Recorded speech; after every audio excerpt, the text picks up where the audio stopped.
Today, I wanted to do something a little different. So as you may or may not know, usually I do something on Mondays called Meme Mondays, which is where I just kind of narrate some memes that I find funny, and hopefully you find them funny too. Last Monday, I did some D&D memes, and D&D is honestly one of my biggest passions. So being one of my biggest passions, and also being something I have a lot of opinions about and a lot of experience with, I thought what better than to read out some of the horror stories that we can find on Reddit. U/Kirby Star Warrior 666 kindly allowed me to narrate this and give my opinions on a couple of the things that happened, and just generally tell the story. So thank you, and without any further ado, let's get into the former friend who wanted everything handed to him on a silver platter.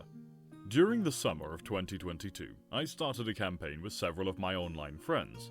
The premise was that they were members of a small detective agency in a city filled with crime and corruption. The initial party members were a half-elf bard, who was the leader of the agency, an elf rogue and a tiefling druid, as well as a goblin fighter, a human cleric, and our subject of today's story, an elf ranger named Isa. Starting off strong, they've got a good number of players at their table and a really good premise by the sounds of it. So let's see what the problem with Isa is all about.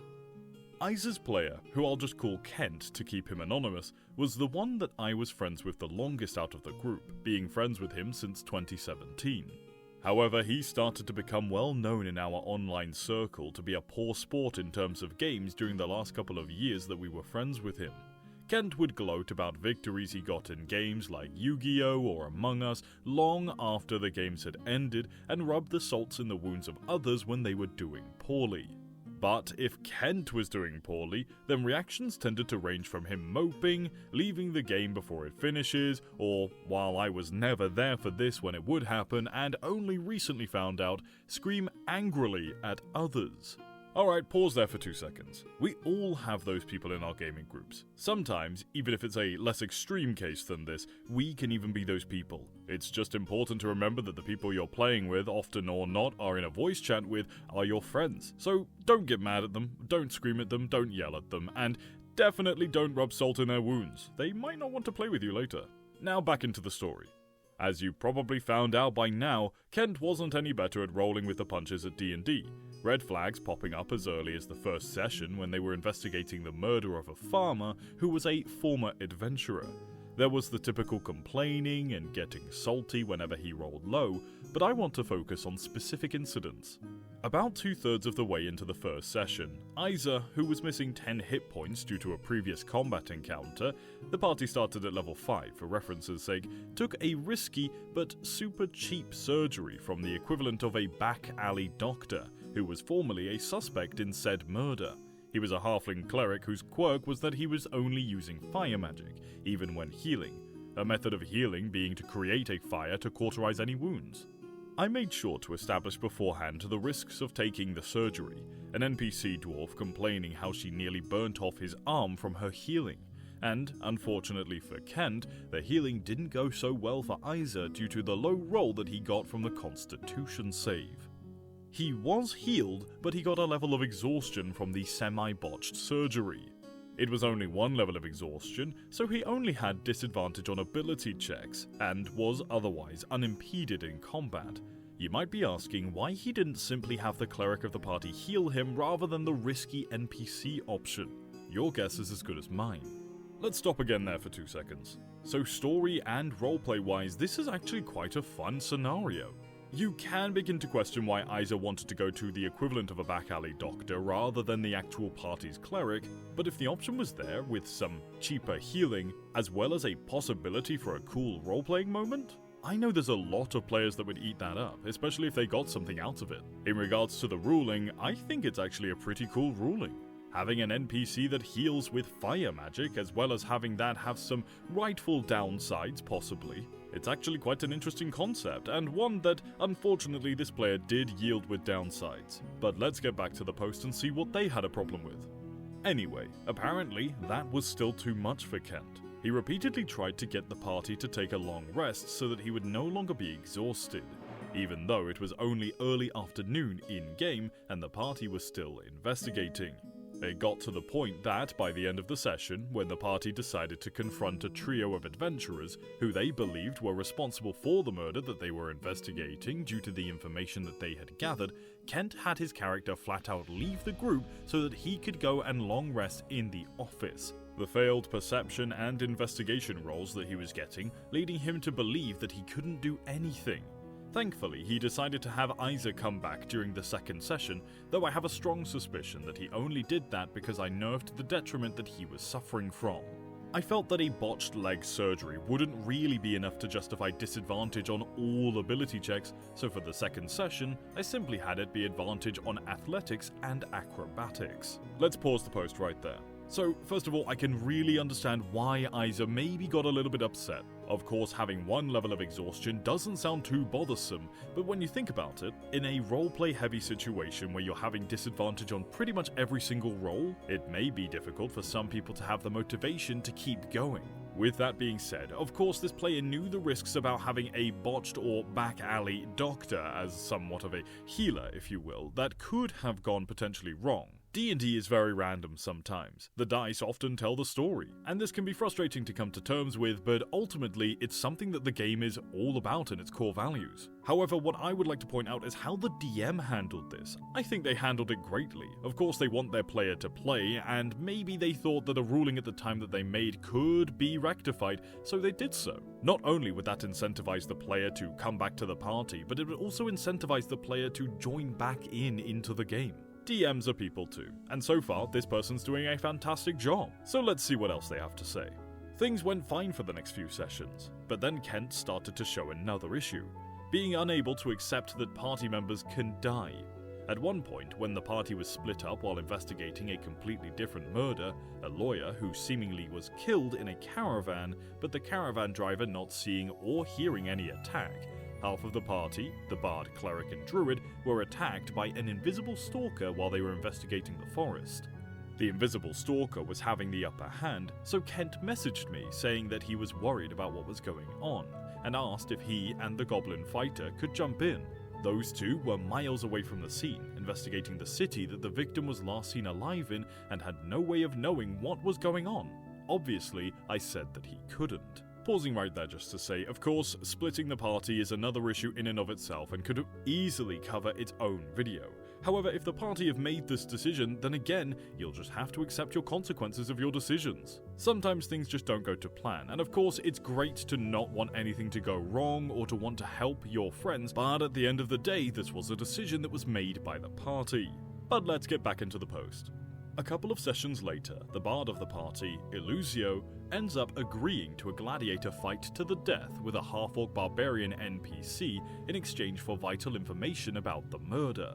All the players were aware that it was possible for Illusio to be killed and were willing to accept it, except for Kent. During the match, Kent messaged me asking if I had a way to save everyone. I didn't answer this. The half-orc barbarian had the upper hand pretty consistently, and when the bard fell unconscious, Kent messaged me again, begging me not to kill the bard. I planned from the beginning that the barbarian NPC would leave it up to fate if the bard lived, and luckily, the bard passed his death saves, but a part of me wonders if I should have killed him to teach Kent a lesson that death happens. Quick note here. In situations like these, try not to punish one player's actions just because of the ideology of another. Of course, he's just wanting to save his friends, and yes, this is a flawed ideology, as again, D&D is one of those games where you kinda have to just deal with the consequences. This is why session zeros are so important. But back to the post. Then we get to the final few sessions that Kent was a part of. The party was investigating the case of who destroyed the clock tower in the noble district of the city. While investigating, the party came across a trio of adventurers, separate from the murderers of the first few sessions, who were with them at an event going on at the clock tower's destruction. One of the NPCs being a human cleric who had the quirk of saying "I love you" to every person she meets, as long as the person wasn't rude or annoying to her. After the party asked some questions to the trio, the halfling barbarian NPC, who was more or less the leader of the trio, made a bet that they couldn't solve the case within 3 days. Isa, or rather Kent, wanted to impress the cleric NPC who said "I love you" to him. Kent evidently not paying attention to how she said that constantly to others, friends and strangers she first met alike throughout the 3 or 4 sessions that they've known her. So he bet 100 gold without the party's consent that they would. I normally would have written this off as just him role-playing a funny character moment, but Kent himself, who was also known in our circle for being down bad for fictional women, seemed shocked when this was explained to Isa. Another quick note, nothing wrong with players being down bad for NPCs, my players do it all the time. To be honest, it's the opposite way around. But regardless, of course try not to do big things like this without the party's consent. 100 gold may seem like pennies to some of us, but at the end of the day the author pointed this out for a reason, so it seems like this was quite a big deal to the rest of the party, so 100 gold might not even be something that they have possession of right now. Back into the post. Regardless, the 3 in-game days passed, and it was time for the party to give their summation of what happened. When Isa was asked to give his summation of what he thinks happened, Ken said that the real-life time that had passed during the investigation led him to forget the information that they'd found. Kent didn't take notes, and he felt like he was being put on the spot. He asked me for more information about what happened, and I told him that the party could reconvene to review about what they'd found. When they did, Kent pushed the goblin fighter of the party, Nash, to give the summation instead, without giving either the character or the player any heads up. Nash's summation wasn't complete. He correctly guessed who destroyed the clock tower and the method used to destroy it, but couldn't explain away the alibi that the culprit had. So the party lost the bet, Kent losing a lot of his gold as a result because of the incident and him believing that he was put on the spot, as well as a couple of real-life issues Kent was going through in college.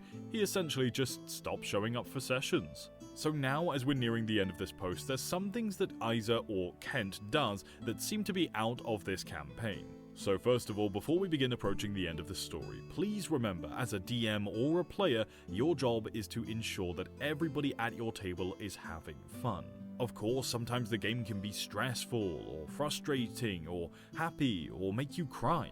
But at the end of the day, as long as those are the good kinds of those emotions, the ones where you're so invested in the story, or the campaign, or the hobbies, or the friends that you're with, and you're not causing other players distress or seeing other players cause other players distress, then at the end of the day you should have a pretty good game on your hands. A lot of people aren't aware that a lot of D&D and just everything in general, tabletop role-playing games included, are about other people having fun too.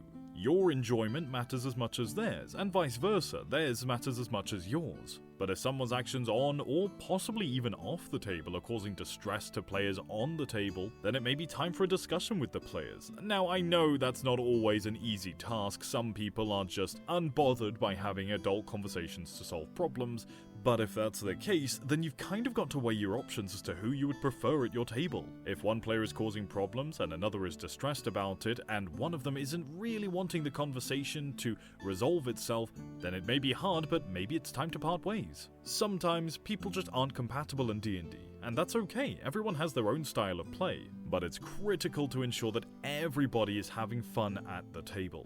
And if not, well, you've got a problem on your hands. But with that said, let's get into the last bit of this post. Now, if it was just for the stuff that was in my campaign, I wouldn't be making this post. A lot of what he did had made me raise eyebrows, but it wasn't unbearable or anything. But later on, after Kent and the player of the cleric got kicked from our friend circle for reasons unrelated to the campaign, I found out about stuff that Kent did in a different campaign that I wasn't a player of. The premise of that campaign was essentially them being in an isekai anime world. I think they were supposed to be normal people who got powers of certain anime characters after they were dragged into the world, but I couldn't tell for sure. He showed some fairly troublesome behavior there.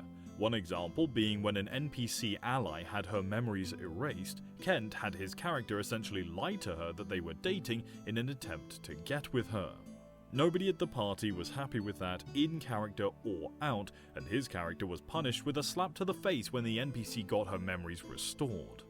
But the reason that Kent left the group is what led me to make this post. At one point, the party got a wish, and Kent used a wish so that he could have Saber, a character from the Fate series, as his familiar, really just so that he could have a waifu travel with him. However, in the Fate series, Saber is simply a title that multiple characters have had, so the GM did a roll to see which Saber he got. And unfortunately for Kent, he didn't get the saber that he wanted, Artoria Pendragon.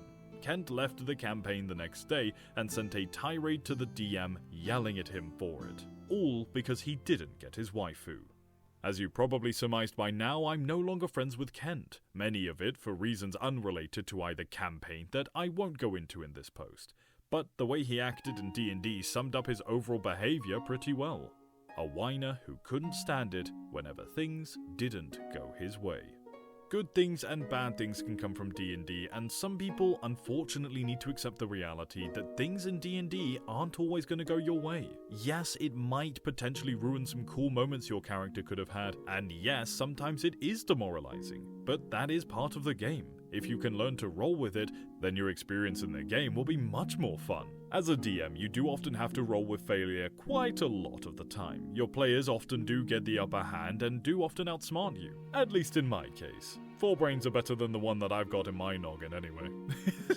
But nevertheless, this was the story of Isa, or Kent as they're known outside of the game, of course for anonymity reasons. D&D is a wonderful creation, a wonderful place where friends can come together and throw away the often mundane life and go around punching dragons and casting spells and swinging swords. It's an incredible experience, and some people just need to find the right group to be in. There's no wrong way to play D&D, only wrong groups to play D&D with.